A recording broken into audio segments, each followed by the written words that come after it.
Azərbaycan Dövlət Aqrar Universitetində müqəddəs Ramazan ayı münasibəti ilə professor müəllim heyəti üçün iftar süfrəsi təşkil olunub. Tədbirdə universitet rəhbərliyi, professor müəllim heyəti və əməkdaşlar iştirak ediblər.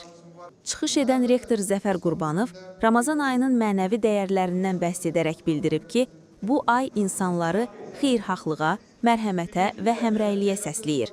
O qeyd edib ki, belə görüşlər universitet kollektivinin birliyinin möhkəmlənməsinə və əməkdaşlar arasında səmimi münasibətlərin inkişafına mühüm töhfə verir. Rektor həmçinin professor müəllim heyətinin gənclərin yetişdirilməsində və ölkənin gələcəyinin formalaşmasında mühüm rol oynadığını vurğulayıb.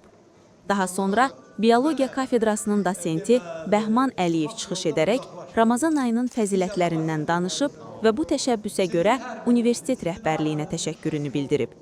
Səmimi şəraitdə davam edən iftar süfrəsində kollektiv üzvləri Ramazan ayının gətirdiyi mənəvi dəyərləri bölüşərək ölkəmiz üçün sülh, inkişaf və rifah arzularını dilə gətiriblər.